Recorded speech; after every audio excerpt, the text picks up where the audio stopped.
আমি স্নিগ্ধা। চলো তোমাদের সাথে আরও একটি মিনি ব্লগ শেয়ার করি।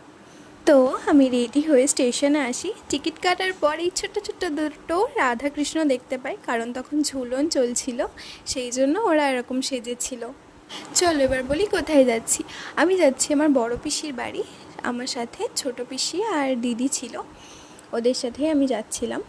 ও ট্রেনে এসেছিলাম নবদ্বীপ পর্যন্ত, দিয়ে ওখানে বাসের জন্য ওয়েট করছিলাম। তো অনেকক্ষণ ওয়েট করবার পর আমরা ফাইনালি বাস পাই, এবং বাসে যেতে যেতে আমরা বাইরের এই মনোরম সুন্দর দৃশ্যগুলো দেখতে দেখতে যাচ্ছিলাম।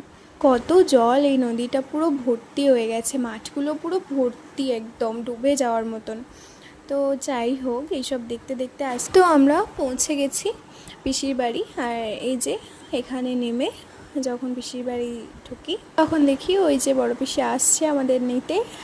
আর এই যে আমরা তারপর একটু রেস্ট করে নিয়ে আমরা আবার বেরোই মেলা দেখার জন্যে। তো এরপর বলছি কি কি করলাম বা কি কি করেছি। আরও অনেক মজা করেছি আসলে। বড় পিসির বাড়ি অনেক দিন পর গেছি, প্রায় 3 বছর পর।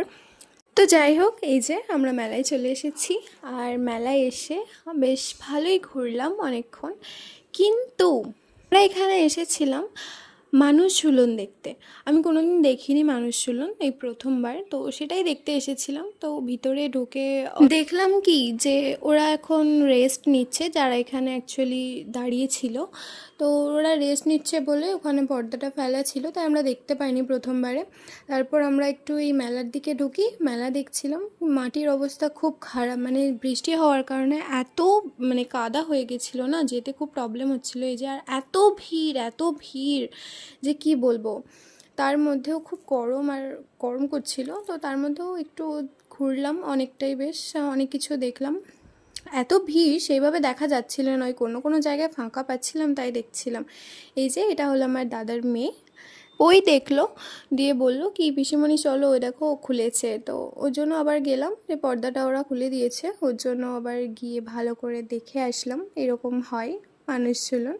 তো ওটা দেখার পরে আমরা এলাম ফুচকা খেতে, যেটা ছাড়া মেলা অসম্পূর্ণ পুরোপুরি। কিন্তু এত ঝাল হয়ে গেছিলো না, আমাদের খুব ঝাল লেগে গেছিলো। তারপরে আমরা গেলাম আইসক্রিম খেতে, এবং আইসক্রিম নিয়ে বাছাই হচ্ছিলো কোনটা নেবে না নেবে। দিয়ে তারপর যার যেটা পছন্দ হলো সে সেটা নিল।